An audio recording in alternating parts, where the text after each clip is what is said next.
Hey everybody, you're watching Conversations in Pop Culture, and I am your host, Andrew Davis. And this episode is brought to you by my very own t-shirt, which you can pick up. It's making fun of Gundam and a bunch of other things. I like Taco Bell as well, so you can go buy my shirt. It's a way to support this show and everything that I do, and I just think it's an awesome shirt, and it's available in 16 different colors. So obviously you can get any color you want for your shirt. It's on Redbubble, so there you go. But I'm not going to bore everybody with the rest of my sponsors here because I have with me legendary voice actress Dorothy Fahn, who has voiced Meryl Stryfe from Trigun, Lilymon, and Yuko Kamiya from Digimon. I probably got that wrong. No, you got that right. From Naruto Shippuden, and Naru from Love Hina, which is one of my favorite series of all time. So welcome to the show. Okay. Hey, everybody. How you doing? Yeah, no, I'm very excited because you've been doing this forever. For lack of a better word here, for forever. Yeah, I mean, it's been a long run, and it's great. I'm glad to be still working after all these years. Yeah, and I'm not going to say how long because I don't want to date you or me for that matter. But I am curious how you got into this because you were really at the beginning of voice acting when it started coming to the US, and then you also were sort of in the industry when it became big and it started to explode. Yeah. It's been so long. It was so long ago when we got into this that there really was nothing. It was a vast wasteland. There was nothing. There was no anime on TV. There was no Toonami. There was no Crunchyroll. There was zip. So pursuing a career as a voice actor was not even on our radar back then because it kind of didn't exist. I mean, some people did cartoons, like Saturday morning cartoons, but that was something that, I don't know, we didn't envision ourselves doing that, and we didn't have agents who pursued that. So we, me and my husband Tom, we were actors. We were just, like stage actors, and we were pursuing commercials, on camera stuff. So the voiceover thing, there was no anime. There was Kimber the White Lion and Speed Racer. Those are the only things I knew that were cartoons from Japan. That was it. So my husband was working at a film company. I've told this story a million times. It's literally anime dropped into our laps. It was not something we pursued because we had no idea it existed. He worked at a film company with a guy named Victor Garcia, who came in one day and said, "Tom, you're an actor, right? And you, Steve, you do funny voices. You act. And Tom, your wife, she's an actress too, right? I got these this project, these cartoons from Japan, and they want to dub them into English. Would you be interested in doing that? And we're like, yeah, sure. Whatever. Sounds fun. Another way to get a little acting something in. So from that moment, from that one inauspicious little, you want to do this? Yeah, okay. Et voila. Because it just snowballed after that. Because, the what we called Japanimation back then, we had no idea that anime was the actual word. That's what they told us it was. Yeah, we got this Japanimation for you to do. It was trickling in. And so they kept using us over and over for the little projects that came in. And then it started coming in more and more. So we got more and more work. And then after that, it just became a whole thing. It's like suddenly I was doing that more than anything else. So it was like, here is this thing called anime where you want to do it. Yeah, boom, go. And nobody really knew what they were doing. Go ahead. And so to even talk about that, the industry was really just starting to get its roots when you dropped in, and then all of a sudden, what was that even like? Because you were there when it was growing in a lot of ways, and that's what I think people forget is that all the new kids who are coming into this entire sector don't know what growth looks like per se. And I obviously just had Steve Stagley on, who plays Neji from Naruto, and I've had a few others. I had Rebecca Forstad, who plays Lin Min May. Oh my God! And so, all of those people are like the OGs in this entire sector. So yeah, fantastic. No, well, yeah, back when it started out and we all got involved and had no idea what it would actually become. I mean, who knew, right? That it was going to explode into this huge thing. Nobody knew what they were doing. We didn't know what we were doing. The engineers didn't know what they were doing. They knew how to record like original animation. You're there at your mic, you record the thing. But when you're dubbing and you have to sync to something that's already there, I don't think any of us had ever actually done that before. It was like we were basically thrown into the deep end of the pool and said, okay, start swimming. That was what it was. We were all just learning as we went along. It took a while, and there was no Pro Tools. And in the beginning, there were no beats. So it was like, okay, watch the scene once, and now we're going to record it. Okay, where do I come in? I think it was here. Okay, I'm going to start talking now. It was like the wild, wild west of recording. Craziness. It's so interesting, and I think people don't even understand the 3 beep system and how privileged all the new kids are in this entire sector. It's so easy now. It's, I mean, relatively easy. The work that we do in anime is such a skill. I mean, I don't want to say anybody can do original animation because you still have to be an actor and you still have to be able to voice act. But it's way easier when you just have a script and a mic and you just get to act. That's original animation. The skill of, being able to watch the scene in Japanese and then go in and act and fit the flaps and get the timing. It's we should be paid a lot more. Let me just tell you that. Anyway. Sorry. Yeah, it's great. It's fun. And once you learn it, you feel like, wow, this is a great thing. I could really go. I could do this. Which, yeah, I love it. and even to talk about going, I guess, the old school way and not the easy way. Yeah. One of the ones to talk about is El Hazard and Ms. Mishtal. I think that's how you say her name. I think sure it's Ms. Mishtal, I believe was her name. Yeah.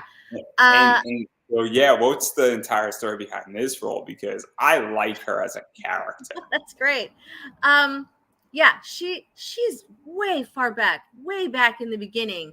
And like I said, my memory is not like super great after all these years, especially of like the totally early stuff. But yeah, there were a lot of characters. I mean, there still are who are like these, reserved kind of, in control characters. And then they like freak out. Something happens and they like start acting totally out of character. I'm in love with this guy now. I'm going to pursue him. I'm not reserved anymore. Oh, but I am reserved. Oh, but there's that guy. It's like, okay, sure, whatever.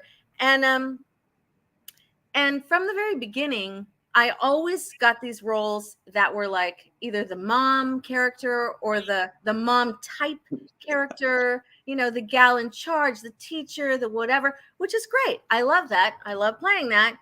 That's my voice. I didn't have a little Sandy Fox voice. I didn't play the little chibi characters for once in a while, but usually I'm the mom. Yeah. Or the mom figure. And she was that, the priestess. She was probably the most mature of the priestesses or whatever, right? I don't know. I mean, but what I like about her, though, is that she is mature, but she also does fall for the guy. She sort of has those moments where she gets all giddy. It's great because it's nice to see a character not be 100% perfect all the time. Oh, yeah. And it's also the idea you get to act too, and it also seems real, if that makes sense. Well, I mean, even when it's a goofy character, you try to give it your all, give it 100%. Go with the character. The character believes this, so I got to believe this. So you go for it, and it helped that I think Michael Sorich played Mr. Fujisaki. I think. Oh my God, I love that guy. I still work with him today. Just he's the best. He is so good, and he's in everything. Like I don't even know that. Looking up his entire like credits, and I'm like, he was in all of this stuff. Yeah. What? It's great. Yeah.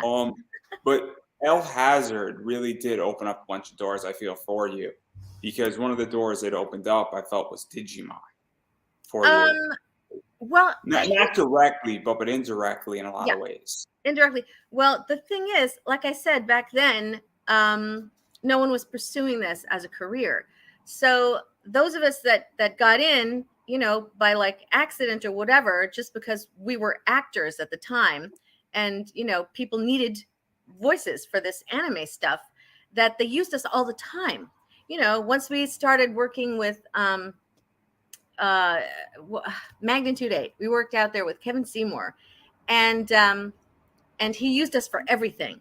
Like every anime that came in, almost every anime that came in, he would plug us in somehow in those shows. And same with Bang Zoom. When they started out, they were working at a little studio we called the Castle, way out in Burbank. And There's they like started, three people in that company when it first started out, right? Like yeah, three people. it was Eric and Rodman and who else? I forget. Anyway, but yeah, so it started out with like a handful of us. And so we worked on like all their projects until, till more product starts rolling in and more people are going, oh, I want to do this. Now this is a thing you can pursue. We got in on the ground floor, but now everyone's like, yeah, I want to do this too. So to even talk about Digimon though, because Digimon was one of those that is a gateway for a lot of people. Yeah. And I think directly or indirectly, because when Digimon came over, it wasn't anime per se. It was just another show Oh, where nobody ever, and I didn't view it as an anime when it came over. I didn't know what anime was. yeah. Looking backwards, I'm like, oh, it's like Dragon Ball Z was an anime in my Oh, world boy. Yeah. until I got older, if that Yeah. makes any sense. Well, yeah. I mean, if you see it on TV, you just think it's a cartoon. But, for voice actors who have to dub it, oh, yeah, it's anime. It's in Japanese. So, but yeah, Digimon, I'm not sure what the connection was, but we were all kind of in the same circle, this handful of us. And so we all got called in to audition for Digimon. And uh, nowadays, they usually tell you what they want you to audition for. They say you can audition for this or this, and this, like that. But for Digimon, and a lot of the times back then, you would go to the place and audition. They'd have all the characters laid out on a coffee table, and you would pick the ones that you wanted to audition for. So I got to do that.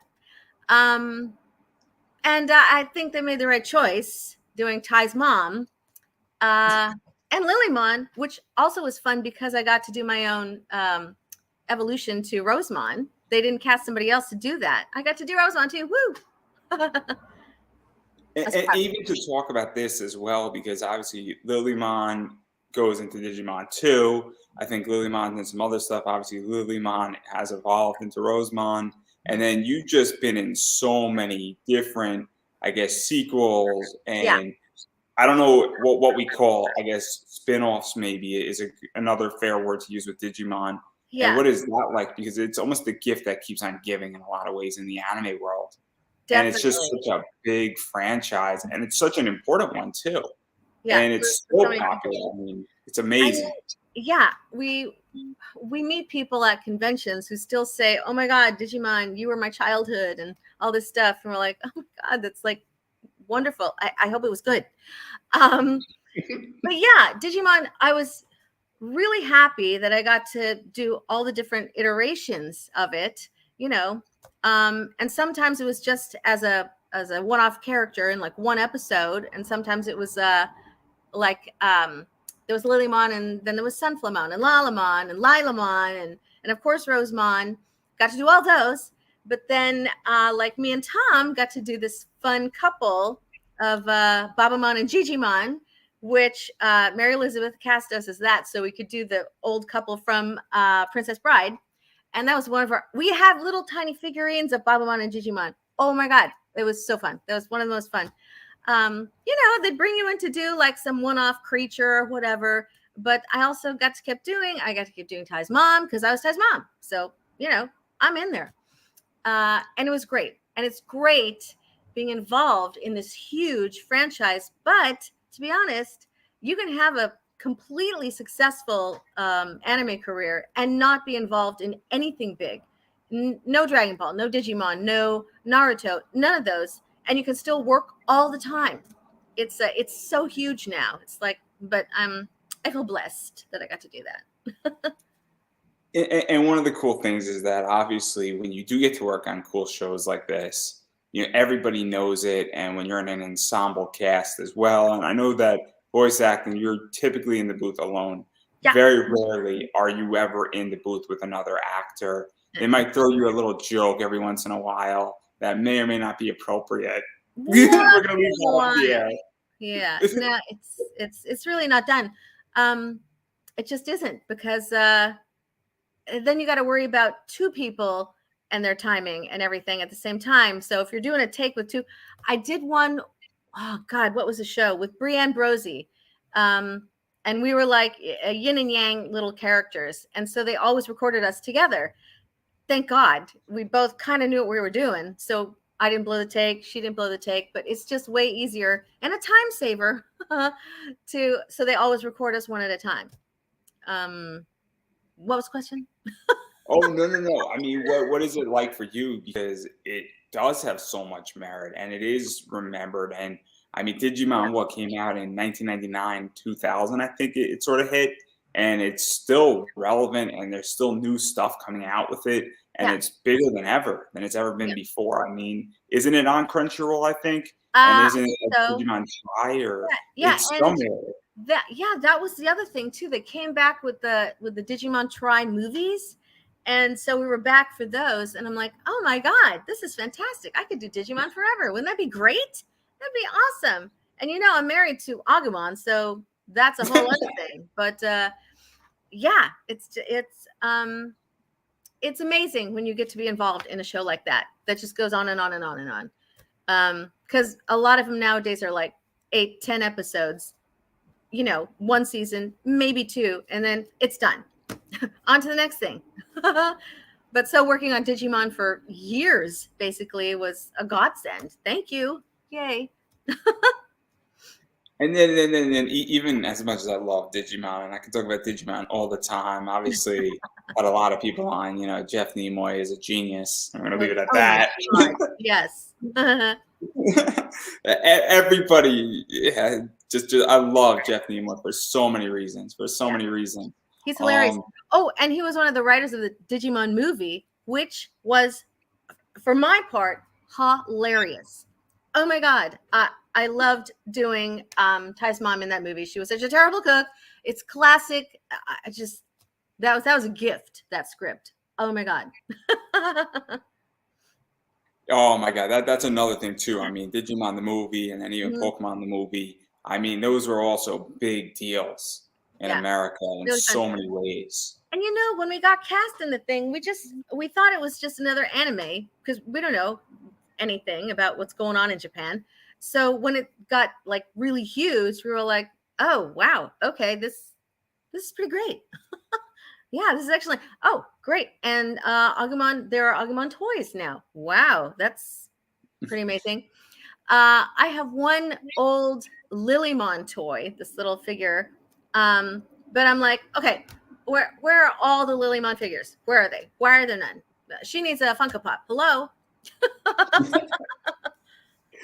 It must be so weird for you though, because obviously there are all these toys, and then obviously there's a Digimon card game. And so what is that like? Because now it's now not just an anime anymore. There's so many different components to it. Oh, there's and so much merch. Brought that character to life in so many ways for people. And they're like associating your voice with it. And then also, and I know you didn't create it per se, but in a lot of ways you added a lot of life to it. Yeah. Well, here's something about Digimon that's not true for all anime. When the writers were writing it, when they were adapting it, they had a lot of freedom to change things. If they didn't think it was funny, or if they thought it should be something similar but not the same, they would change it. So there was a lot of freedom in the writing and in the performing. Whereas most anime that I've worked on, they try and stick as close as they can to the Japanese. They make it, colloquial. But they stick as close as possible. this one, it did, and yet it didn't. And so that was unique. It was really fun. Yeah, no, it's classic. I mean, it's just Mhm. classic anime, and it's a gateway for so many people, and it just is continuing onward. But I do want to jump out of Digimon because we'll spend the next 40 minutes talking about Digimon, and we'll spill the entire thing. Guys, Dumbledore dies. Dumbledore dies in it. I'm just gonna let everybody know. Um, Oh my God. But I do want to talk into another franchise that I love, and that's Gundam. And I think Okay. your first role in Gundam was in War and Pocket as Al's teacher, and I think that was a very short role. But I think the real role that stole the Gundam universe was you as Nina Purpleton in Yeah, 083 Stardust that's Memory, and that's brilliant, the part. brilliant anime. I gotta say that's another one that was it's so far back that I remember very little of it, but I felt like It's I could Top relate Gun to in the space. character. It's Yeah, Top Gun in space. That's all it is. it's like yeah. But I mean, yeah, it's Gundam. You got the Gundams and somebody steals one and I'm like kind of in charge, and I was always the gal in charge. You could tell by the earrings that I was in charge. It's legitly Top Gun in space. That's exactly what Oh, there you 083 go. is. Okay, Like yeah. like you have a hotshot pilot who's Tom Cruise. You have the Mhm. love interest who's Nina, and then you don't know where Val Kilmer is in this movie or anime, but there you go. Yeah. Yeah, that was again, they just cast me as this, the gal in charge, right? Um, I wasn't like, I don't know. I'm not the young character. And a lot of them are like a lot of the anime, I'm getting away from Gundam specifically, but a lot of anime, the main characters are like these teens. That's their thing. It's all about the teens and whatever. So if I'm playing the mom, I come in for, here and there and in the series, and this episode, that episode, whatever, but it's never all about the mom. It's just not. But yeah, luckily, Purpleton was a gal in charge, and she was it. She was there. And the same thing with Meribit, who was like kind of the updated version of Nina Purpleton. Yeah, gal in charge yet again. And she had an attitude sometimes. I really like that about her. That was Even better, even better. And then obviously I do want to jump out of Gundam and talk about Roni Kenshin because you know exactly where we're going with this. So Talk to me. Talk to me, Andrew. I love Karu. I think that's how you say her name, Haru. Yeah. and I like her because she is a strong woman Yeah. who also recognizes and I guess appreciates the fact that somebody is trying to change their past and has left it behind, but Hmm. also needs some help, but also provides it and sort of sees past the BS and realizes there's a path to redemption. And that's why I really like her more on a symbolic level. And it's this idea that it's just really a nice thing. And we're still talking about her character in Yeah. so many ways. I love Karu. I love her. She runs her own dojo. She's kind of, in her own way, she's kind of a badass, but Kenshin, let me just say, Richard Cancino was perfect. He was perfect as Kenshin. Oh my God. Playing against him, because you go to the booth and you're one at a time. We would see each other now and then, going in and out of the booth, but being able to play off him in the headphones was just like, it was a gift. Wow. Yeah. It really helps your performance if you've got a really great actor to work off in your headphones. It was amazing.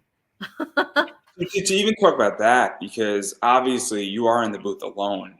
Hmm. And obviously, I think every voice actor or every good voice actor, I should say, should be able to manifest the character with or without Yes.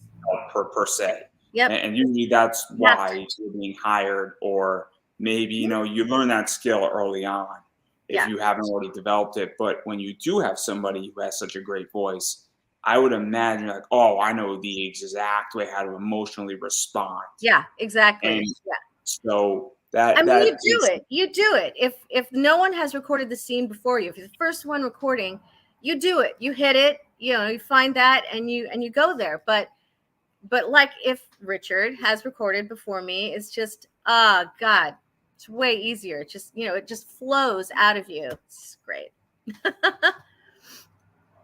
Yeah, no, it's brilliant, and then obviously we're still talking about Rurouni Kenshin, and there's so much stuff. I mean, it's like a never dying anime where it's one of those animes where they did it, and then there was like a live action, and then like the manga's still in print, and people are still talking about this. People are still seeing it. I'm catching up on it. I remember watching this stuff as a kid, here and there, and enjoying it. And so, what is that like? 'Cause that's another one. I'm not saying it's a Digimon level per se, No, but it's also very much in people's, childhood. Yeah. And that's another one that went on for years to me. I mean, I guess we recorded it for a couple of years, and which is, unusual nowadays. I mean, there are certain shows that I still work on that have been recording for a while, but it's so great to get on a show like that because you get these characters and you love your character. And if you're done in 10 episodes or 8 episodes, it's kind of like, oh, okay. But if you get this long running series, you really get into the character and you evolve with the character. And it's so wonderful to get in a long running series like that. Like Digimon and Rurouni Kenshin and Naruto even. It's terrific. Yeah, and then we're going to get to Naruto. We're definitely going to get to Naruto. I promise everybody that. But I do want to talk about Trigun. Oh my God! Yeah. Over at a few places where Trigun Reanimated basically made the recommendation for me to interview you and reach out to you. So, and obviously you've done Meryl, and Meryl is a fun character. There's some funny scenes with Meryl that may or may not be appropriate in today's standard. But she is hilarious in so many ways. But I also like the fact that Meryl throughout Trigun has massively evolved throughout the series. And so what is that like for you? Because we have her hating Vash at the beginning, and then she's learning how to understand him as she's progressing and realizing that the two of them have a very close bond. Trigun is interesting because I tell a lot of people, they always ask me, oh, what's your favorite character? And I'm like, oh, I love them all, right? And I really do. But I guess when push comes to shove, it's Meryl, even though that was so long ago, because this may sound strange, but I related to her. She seemed more like me than any other character that I had played, even all through the years. Which because she's and I love the arc of her, right? Like you say, from where she starts and where she ends, there's really a lot of evolving going on there. But yeah, because she's very pragmatic, she wants to do her job, but she's also like a goof. She's goofy and she has an attitude and just all this great stuff. So, and I'm like, oh my God, this is so me. As I'm recording it, I'm like, oh my God, this is like my perfect role ever for all time. And I felt so connected to it and connected to her arc and her relationships in the series that I felt like, why can't we go on more? Why is it ending here now? It's like, ow, we need more of this. But yeah, and in a way, to me, it felt like there was more because I was so invested in it. I was so connected to it. It felt like it was, to me, I'm like, wait a second, it was that short? It felt to me like I was so invested. It was like, it's got to be like 2-3 seasons, right? Right? No, okay. It felt like it. And even still, I mean, going into this as well, where Trigun just has a huge fan base. And what is that like for you? Because despite it being short, people really, really love Trigun. And there's a lot of movements for it. People really review it. as a high anime, as an anime that like they were watching on Toonami and on Adult Swim, Yeah. and that they view it very much saying, "Hey, this is kind of my go-to anime," and this is, and some people will come probably to a con just to see you as a voice actress because then go back down there. And I'm sure that has happened where you're a draw for them. And so, what is that like? Because it has to be somewhat weird, but also be like kind of cool at the same time. Yeah. No, it is cool because it's amazing to me that people can love a character as much as I do, you know, that they can relate to it and get so much out of it, because it's like, okay, I'm putting my heart and soul into this and I hope somebody actually likes it. You never know, you put it out there and you hope it goes over, and when it does, it's just like, oh my god. Thank you for coming. I, enjoy meeting people, for whatever reason they're coming. But yeah, when it's something like that, these classic shows that they come back to, and I'm like, wow, that was 5,000 years ago. Thank you for coming and remembering.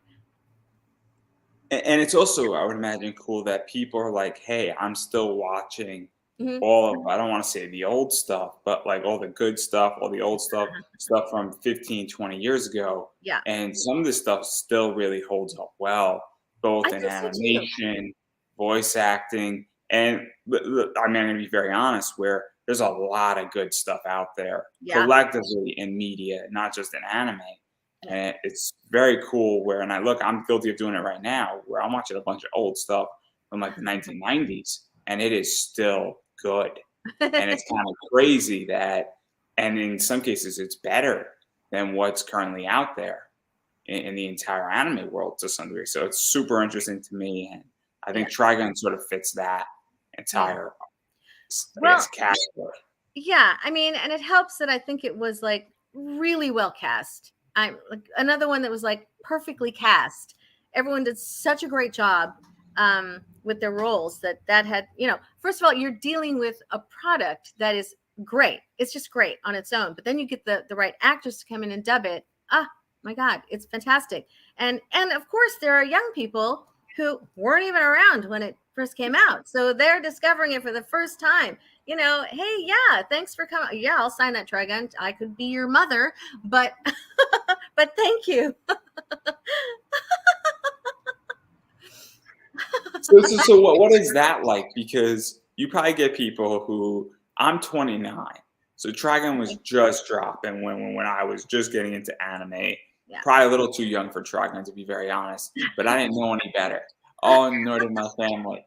But then you probably have people who were 18, 19 when it was dropping, Mhm. and now they're in their early 30s, maybe Yeah. late 30s, and then Mhm. you have people who are maybe 16 who are like, yeah, I really enjoyed Trigun at a Yeah. con because Yeah. now it's spanning generations, and Yeah, that's the thing that makes it absolutely. so interesting. It is spanning generations, and some people come and they bring their kids because they've gotten their kids into these shows that they loved, and so they come to the conventions, with their kids, and their kids are dressed up like your character, and you're like, wow, that's amazing. Um, it proves the quality of what was done back then still holds up. The anime style may differ through the years, but overall, it still totally holds up. It's just a fantastic anime. If you haven't seen Trigun, I recommend everybody go watch it, like right now. Hey, After the interview is over, preferably. not right this Um, second, but afterwards, yeah. Actually, just go buy it on Amazon, buy it on Crunchyroll. Go get it legally. I'm gonna say. Legally. Thank you. There's so many ways to get it legally too. So there's no excuse, everybody. Yeah. Um, but I do want to back out of Trigun too, and I do want to talk about Love Hina, and I do want to talk about Naru because I adore Naru. I thought Derek Stephen Prince was brilliant in that show too, and Yes. then we spoke about it while he was like walking down to his booth at a con on our phone. So it's a Oh, great wow. interview for so Oh many my reasons. God, have fun. But what was this like? Because she's crazy, and I say that Yeah, to be very nice. Where Naru is she's psycho. She's psycho. I'm sorry, she just is. Like, Okay, so Meryl has all these different colors that she plays. Naru has the same colors, but like times 1,000. She like freaks out like nobody else I've ever played. It's unbelievable. Okay, I love this guy, so I'm gonna punch him to the moon. Yeah, yeah. Naru. I loved playing Naru because she was so crazy. It was. She was crazy. How else to describe her? And one of the things about Love Hina that's just so wonderful is that it's romantic. It's a romantic comedy. It's got a little bit of an etchy feel to it, but I feel that it doesn't go over the top. And I feel that it was so well balanced, and it's also just such a wonderful cast too, Yes. in that regard.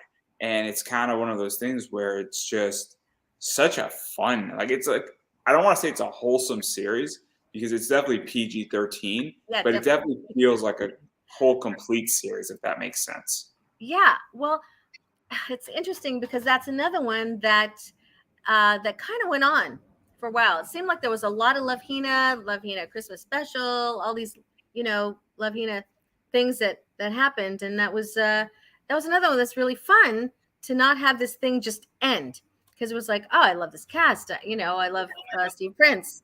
I called him Steve Prince back in the day. Now he's Derek Stephen Prince. Okay, whatever. I love him. He has to be cool. Yeah. Oh my God. Oh God. He's so cool that there's a t-shirt website. I don't know if it's T Public. They have a t-shirt made up of him with his face on the front with like pink glasses or something. I forget what it is. And I forwarded it to him. I'm like, you have to get this t-shirt. It's a t-shirt of you. It's crazy. I want a t-shirt of him. I have an idea for a t-shirt of him, but I don't know if I want to say it publicly because I want to do it instead. But that's not the point. Okay. All right. But even going further into this role, and obviously these four women that you played, I mean, all this really happened around each other in a very short amount of time. And it was one of those things, and I'm actually very curious, what was this like? Because you were everywhere with these four roles, some Digimon stuff, and a bunch of other roles as well. Yeah. But it was almost like you blitzed the entire market with four big roles all at once within like 2 or 3 years. I mean, so what was that like? Because it does establish who you are, I feel. Yeah. In certain realms, you're like, oh, I get it, and I know this voice. They might not know the name per se, but they know the voice. Yes. And and sometimes people will like, I don't know, they'll say on Twitter, hey, are you the voice of this? Because I think this sounds like you. And I'm like, yeah, that's me. That was from a long time ago. But yeah, there was, like I said, the talent pool was very small back then. So we got used a lot. We were in everything. And I'm talking about, me and Tom and Lex Lang and Sandy Fox and Richard Cancino, just all these original people. We basically did everything. And yeah, I had done all these really great roles, like boom, boom, boom, boom, boom, all at the same time. And then I didn't pursue it for a while after I had my daughter. And so things slowed down after that. It's like, okay, you know what? I kind of don't have time for as much of this as I used to because now I'm a real mom, not just playing one on TV. So, so I really cut back on the amount of work that I did for a long period of time, and I never stopped completely. I still did a little here or there, and so I'm kind of at that place now. Still, I still work, but not to that like extreme level. There are people out there right now who are at that level right now, and they're doing a great job. So it's kind of the roles have evolved to like the new generation of voice actors. They're the ones who are out there just getting everything, and that's great. It's got to move on. I'm glad to still work, but I just do less. And let's jump into Naruto as I teased, and I know I'm missing a bunch of roles, but I do want to talk about Naruto, and in particular Conan, Mhm. and who she is, what she does, and everything around her. Paper thin, might I say? Yeah. I mean, that's a given. That's Oh a my given God. joke right there. Yeah. But what was it like being her and coming into her? Because she doesn't have a large role in Naruto, and I don't know if you call her a supporting cast or like I guess a game changer character to some degree, but Yeah. extremely relevant, and very important. And so Yeah. she's kind of cold, and there's a lot of things that she does that is significant to advancing the story in the entire pain arc. So what was this like? Because that's a big show to be on, It and she's also, yeah. yeah. I mean, I was in Naruto already. I had a small role. I was playing Mabui, and they would bring me in for like little this and that, and I would come in and do Mabui. Um, but then one day, after I think it was after I did Mabui, we still had a lot of time left in the session, and Mary Elizabeth was directing that. Also, God bless her. Thank you, Mary Elizabeth. She didn't audition me for this thing. I didn't even audition for Conan. She just said to me, "Okay, you know what? I want you to do this role. It's a new part in the show. It's Conan, and I think you'd be great. I think you'd be great as this part." So she, shows me the scene with Conan, and I'm like, "Oh my God, really? I, I've I, I've never done a character like that before." And she's like, "No, no, no, I know you can do it." I'm like, "I don't know. It seems very different from what I usually play." So she said, "No, I'm casting you as this. You're gonna do it." So it was really great. She was a stretch for me as an actor because, like I said, I'd never played anything like that before. So, we found that, and, she helped me find that place. And I'm forever grateful because now I know that I can play that. I think I had pigeonholed myself and I didn't think I should go outside my box. But guess what? Going outside the box can be really great sometimes. So yeah, that was bringing it down and bringing it inward and finding that place that was a little darker than usual. Yeah, it was wonderful. I love Conan. Another character who needs a Funko. People, hello. Anyway, sorry, I'm going off. I got a feeling that Conan is going to get a Funko at some point. Oh, It's God. coming. I Really? mean, it's just too much money for Funko to not do it. But Please. going back to the voice of her, Yeah. I mean, there's a lot of darkness. And Yep. spoiler alert: Jiraiya dies and gets killed. Just letting everybody know. Yeah. If you didn't know, you know now. Yeah. And she was indirectly involved with that, and just the entire arc. I mean, Yeah. it's a dark arc, and then I Yeah. mean, we have the Sasuke arc, but then the Pain arc I felt was really like the next darkest arc in Naruto in a lot of Yeah. ways, and it also made it real as Yeah. well. And I will say it was dark. But I got to play Conan Young sometimes too, and I got to find a little lightness in her. You know what I mean? So that was also good. But once she met a bitter end, I was very sad because I'm like, oh my God, no, seriously, ugh. Well, but it I was such a good ending though because she stood Yeah, up and like yes, she redeemed herself to some degree. yes, but still, I was like, so sad she's gone. But then, of course, as happens, they do a game and she's back, or there's a flashback and she's back. So that was great. I didn't have to completely abandon Conan altogether. I got to come back as her for certain games and things. So to even talk about that, because that's also very interesting. Where obviously Naruto is the gift that keeps on giving. Where there's all the video games that come out, and then there's Boruto games that come out, and then there's other games that come out, and it just keeps giving because you keep getting Yeah. called back to do that character. And then Yeah. on top of that, I think you were in the Rock Lee spinoff as Yes. well, which is a much lighter version. And oh my God, yes, it's like they're chibi. He It was so cute. He put it very nicely. He said it's like candy. Yeah, it's like candy. Yeah, that was really fun. That was super fun, and what a surprise! I'm like, this is really interesting. Okay, yeah, let's do it.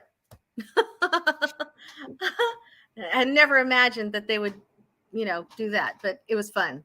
It made it fun. That's a brilliant show in so many ways.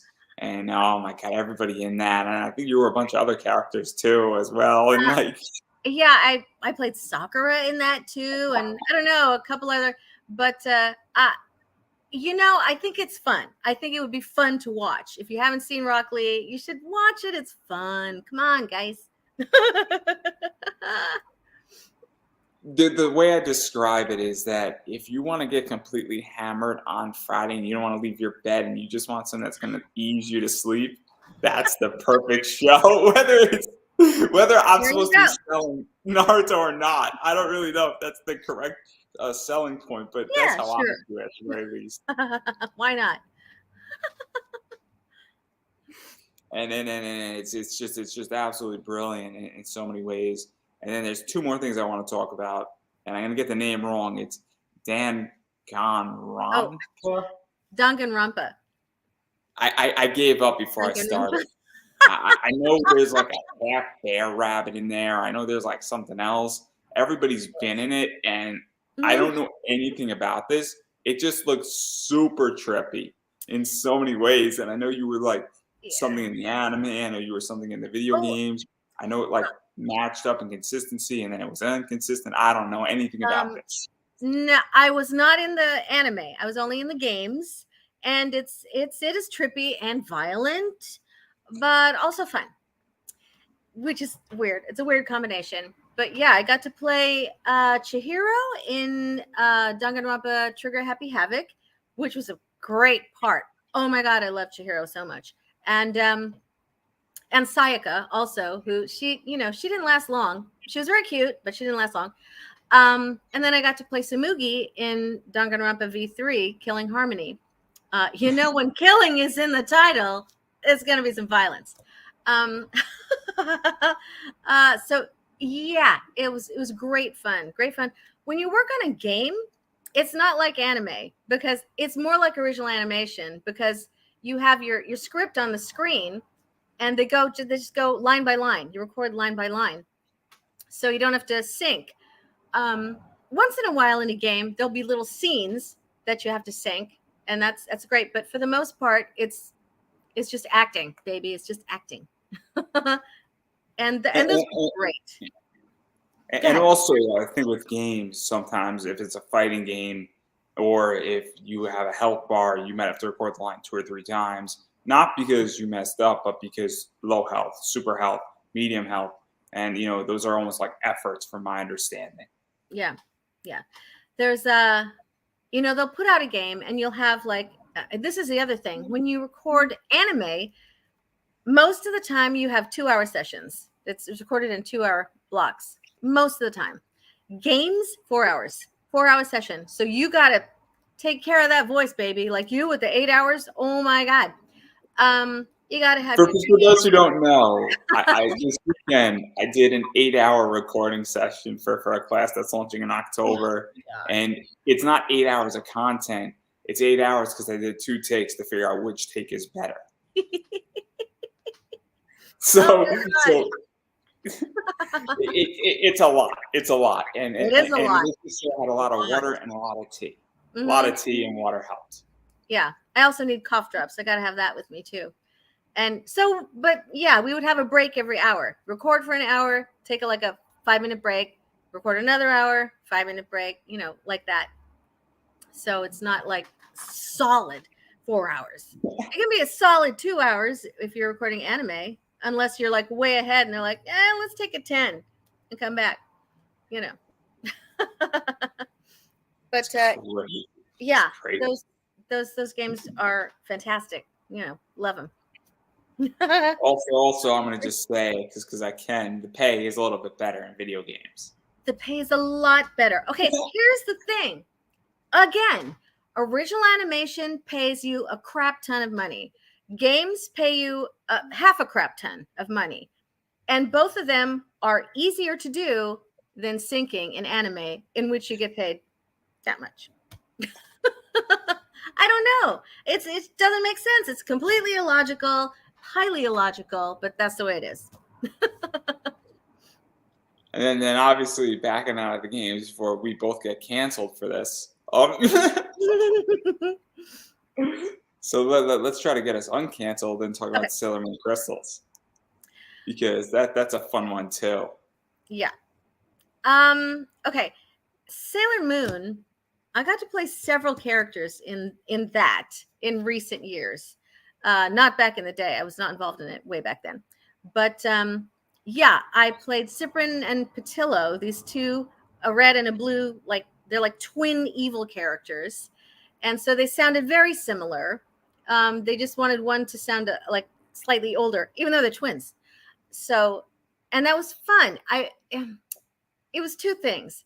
It was really fun to be able to come into this franchise that I had never been involved in, Sailor Moon, and be able to do something.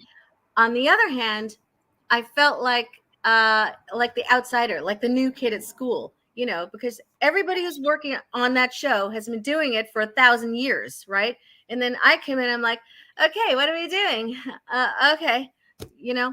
But I had also done On and Natsumi in different episodes of Sailor Moon. On was this alien, and she pretended to be a normal girl named Natsumi. She actually had, I think, more episodes than Cyprian and Patillo. But again, it's like, you know, I'm hanging out with you guys for a little while, doing this great thing, and then okay, bye.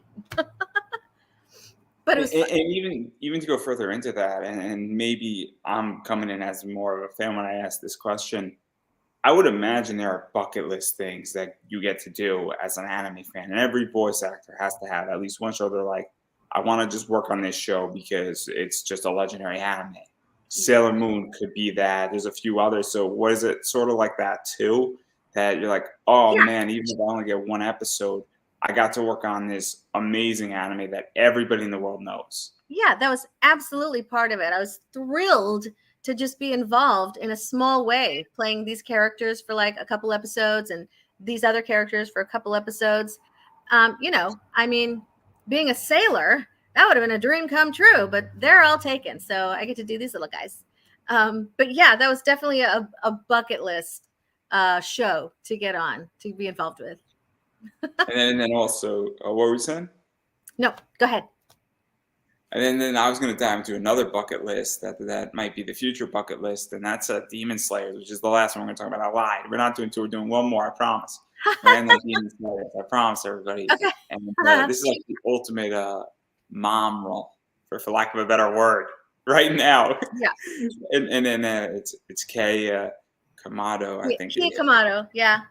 Kei Kamado, and another mom. Way intense role. Yeah. Small role, ultra important, both in the anime, in the movie. Pretty violent role, pretty disturbing role. Really sets the tone of a lot of stuff that's going on, and definitely cool role to have. Yeah, and I'll tell you, when I got the part, I was like, "Oh my god, yay! I get to play another mom. I'll be in Demon Slayer, woohoo!"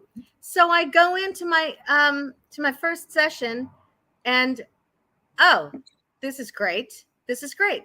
My first session is my last session because, spoiler alert, don't listen. She gets killed in the first episode. Oh my god. I'm like, are you kidding me? Great. Well, it's nice to be in Demon Slayer.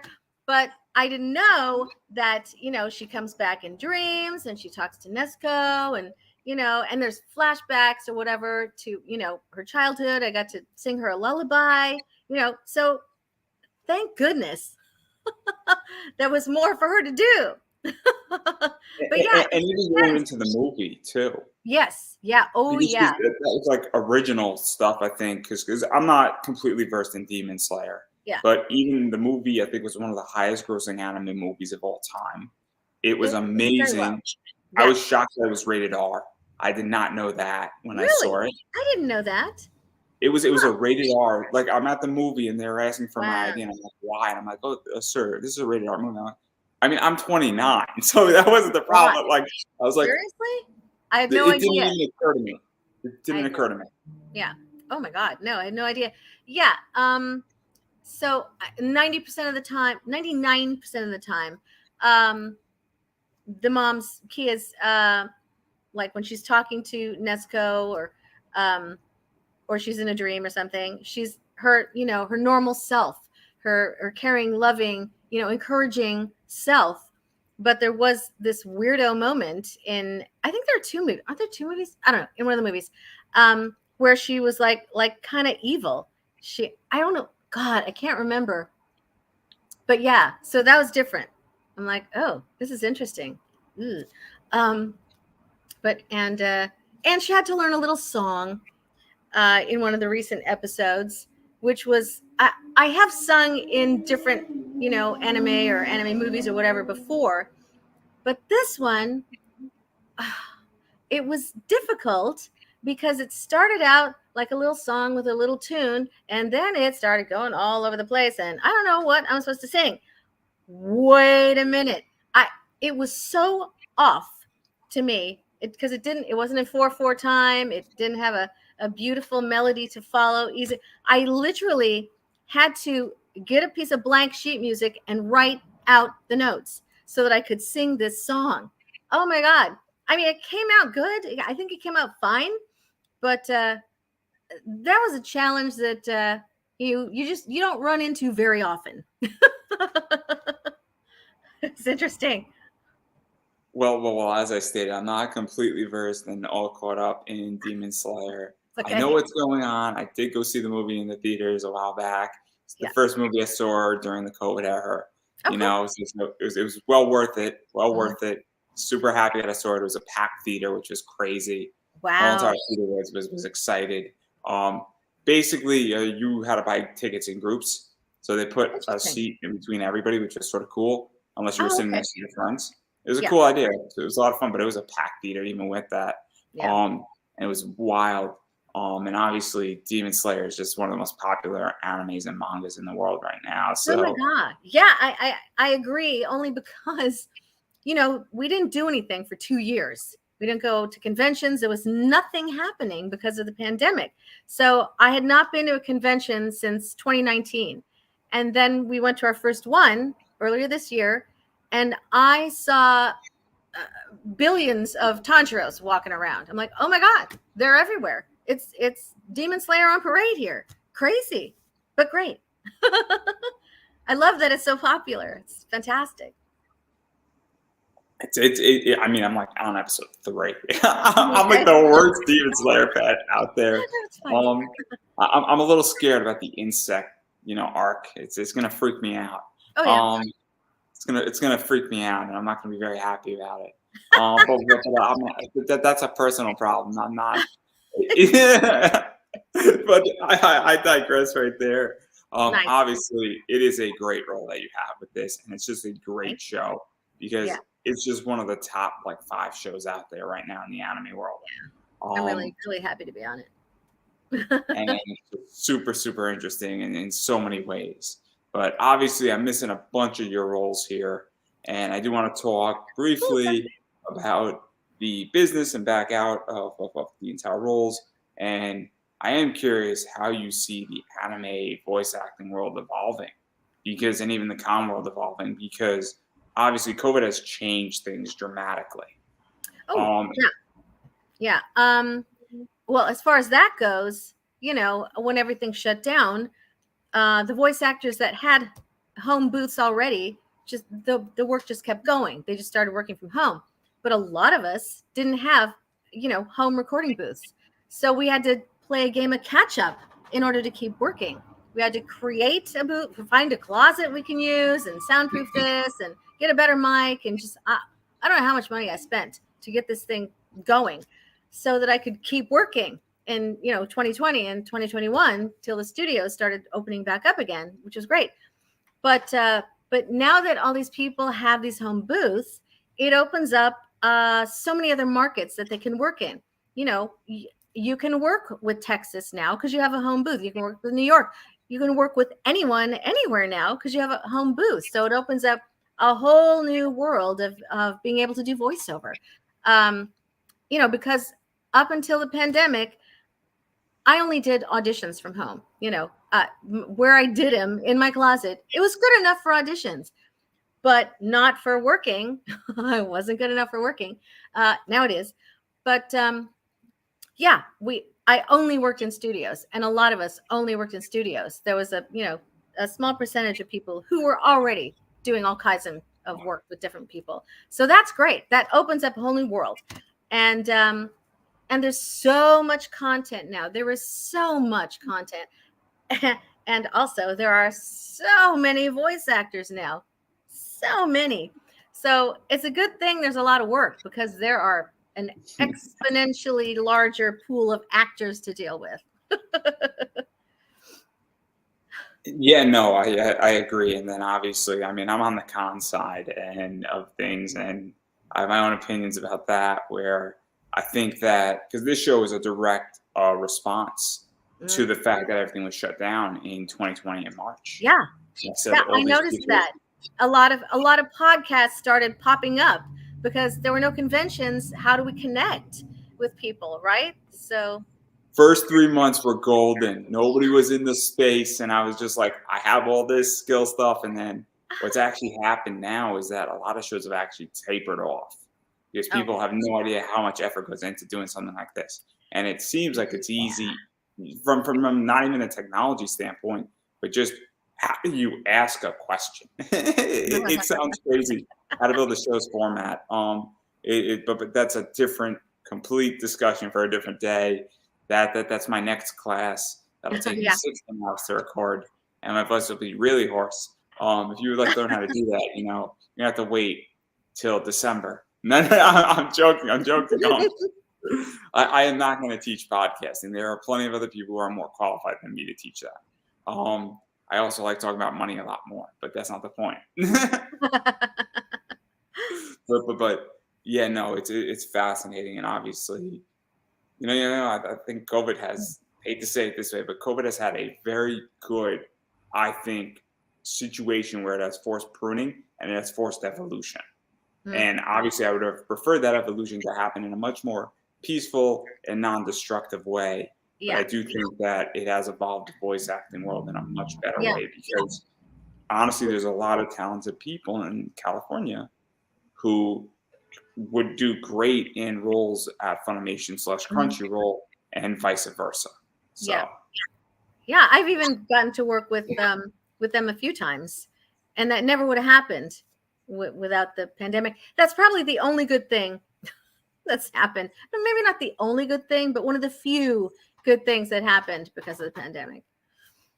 There's a list, and also I think the other thing that's happened is that everybody has figured out how to monetize very effectively now in the con realm, and that's something that I've been pushing for a very long time, and it benefits me because now I get to play it too, and since everybody else is doing it, well, I get to do it too. So there you go on that front as well. But that's a whole different discussion for a whole different day. Obviously, that's everything that I got, and I do want to give you a chance to self-promote yourself. Oh, hey. How you doing, guys? Yeah. No, I'm doing some stuff that I can't really promote because I can't talk about it because you never can. So I'll ask it a different way so we don't get and we don't have any leaks. Okay. I will say this, though. I can say this. Fire Emblem Warriors 3 Hopes comes out on the 24th. I can plug that. Woohoo! Because I think everybody knows I'm in it. As Mercedes yet again. Thank God. Love Mercedes. Woo! One of my favorite characters. So there's that. Where can people bother you on social media, website, Instagram? They can bother me, or not bother me, or just follow or bother me on Twitter at Dorothy Fahn or on Instagram at .Fahn. There I am. And also, I have your website up in the show notes for everyone who wants to check that out and all that fun stuff. And as far as I'm concerned, and I'm going to keep saying it, you have to support people, your voice actors, people are creating indie content. If somebody's at a con, you gotta go buy their merch. It's very important if they have merch on their website or Streamily or whatever that site is called. I always get it wrong.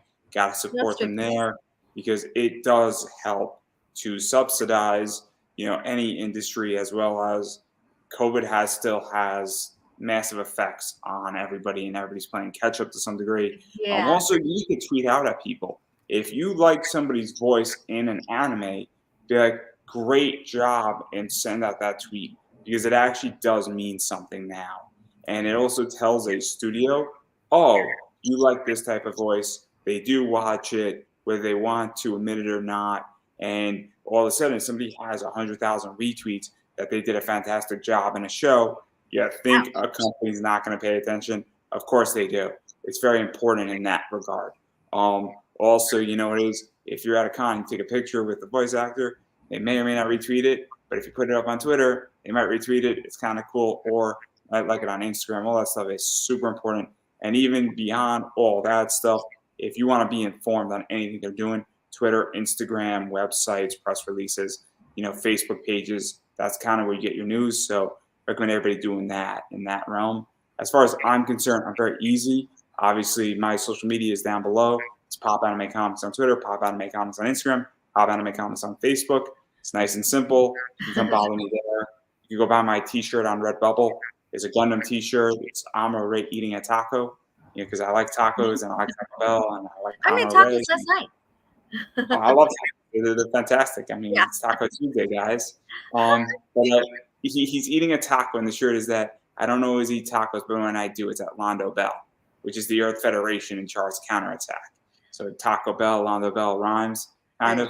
So there you go. If you would like to support this show, I do have Buy Me a Coffee. It's not necessary for anybody, but obviously, if you'd like to support this show, I appreciate everybody who supports it. But more importantly than money, I want to share. A share makes me feel warm and fuzzy inside. So please share it, and it's free.